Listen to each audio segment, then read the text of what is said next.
Bangsa Melayu yang beragama Islam adalah umat manusia yang agung dan kita harus mempercayainya. Kerana kita hidup sebagai Melayu Islam, sentiasa menjulang agama suci ini. Jangan sesekali ada rasa tidak bangga dan jangan kata terpaksa fikir sensitiviti kaum lain kerana kita adalah Melayu Islam, tuan kepada tanah Melayu ini dan pewaris yang sangat-sangat mutlak.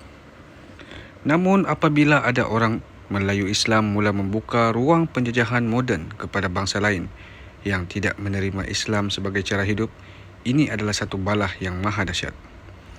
Dalam artikel ini saya ingin berkongsi satu cerita kisah benar, perkongsian daripada Zahara Shah Alam mengenai nasib Melayu Islam jika Cina menjajah 100%. Artikel ini dipetik daripada kisah benar seorang artis Indonesia yang belajar di Turki dan diharap tulisan ini mampu menjadi renungan untuk kita bersama. Dulu mereka adalah tukang sapu, sekarang kami yang mereka sapu.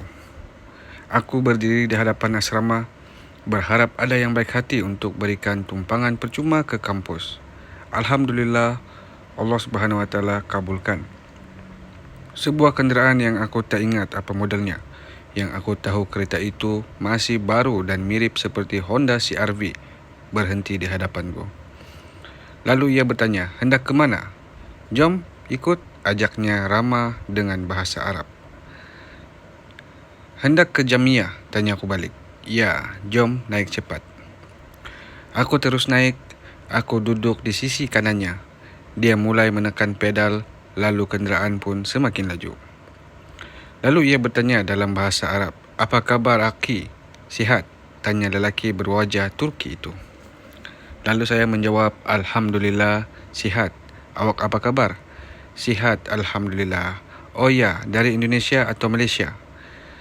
Daripada Indonesia. Awak dari mana? Saya daripada Turkistan. Anda tahu Turkistan? Turkistan itu di bawah Cina, jelasnya. Oh ya, masih Asia lagi kan? Bagaimana kehidupan di Turkistan? Tanyaku. Aki, kehidupan kami jadi begitu porak-peranda semenjak Cina masuk ke negara kami. Sekarang saja pasport saya tertulis China. Apa? Kenapa begitu? Bukannya Turkistan negara sendiri? Kenapa pasportnya Cina? Tanyaku hairan. Lalu dia menarik nafas yang sangat-sangat panjang seakan ada beban berat yang dia pikul. Saya sudah 9 tahun tidak pulang ke Turkistan, keluhnya. Lalu saya bertanya, kenapa? Begini akhirnya, sekitar 60 tahun yang lalu, mereka orang-orang Cina datang baik-baik ke negara kami, bekerja, melancong dan lain-lain. Dengan beredarnya waktu, pemerintahan kami lalai dan menganggap keberadaan mereka biasa sahaja. Padahal pergerakan mereka tersusun, diam, tapi pasti matlamatnya pandang. Anda mungkin meminati Melayu akan hilang di dunia jika terlibat atau melakukan perkara ini. Lalu jumlah mereka semakin banyak. Banyak yang sudah mengambil warga negara Turkistan. Pemerintahan kami tetap tidak sedar dan akhirnya mereka China melakukan kudeta. Presiden kami mereka bunuh, pemerintahan jatuh ke tangan mereka. Pada saat kudeta itu, ratusan ribu pribumi pindah ke bermacam-macam negara lain. Kerana kekejaman kekuasaan China, penjara dan menjadi pendatang di tanah air. Lalu bagaimana kehidupan di sana? Tanyaku balik. Di sana semuanya serba ketat. Kenapa saya sudah 9 tahun tidak balik ke Turkistan? Kerana mereka melarang siapapun pergi belajar ke negara Islam. Ketika buat pasport, mereka mensyaratkan tidak boleh pergi ke negara Islam seperti Saudi dan Turki. Akhirnya saya cakap bahawa saya mahu belajar ke Jepun. Dari Jepun saya ke Saudi, mereka izinkan.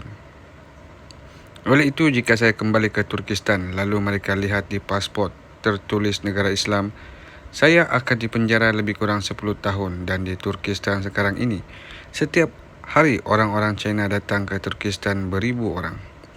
Mereka diberikan tempat tinggal, diberikan pekerjaan dan kemudahan, sedangkan orang-orang pribumi disekat bahkan diusir. Terangnya dengan raut wajah yang begitu sedih. Kenderaan kami masih lancar di jalan raya dengan kecepatan 90 hingga 100 km per jam. Sudah setengah jarak yang kami lalui untuk sampai ke kampus. Jadi bagaimana kehidupan Muslim di sana? Tanyaku kerisauan. Solat dilarang, azan dilarang, bertudung kalau warna hitam akan dirobek di tempat itu juga. Janggut dilarang, setiap beberapa meter ada pemeriksaan. Telefon bimbit diperiksa, jika ada tulisan Allah atau ayat Quran maka boleh ditangkap dan dipenjara. Tidak boleh mengucapkan kata jihad. Kalau bertamu harus diberitahu dulu, kalau tidak tuan rumah akan dipenjara 10 tahun. Beli pisau agak besar dilarang, sesalnya. Seperti banyak hal yang susah dia ungkapkan. Selama 9 tahun kalau waktu cuti saya pergi ke Turki, isteri orang Turki lanjutnya. Aku boleh bayangkan bagaimana kehidupan mereka, berat, terkurung dan terjajah. Ya Allah, jagalah negaraku yang tercinta. Jaga Indonesia.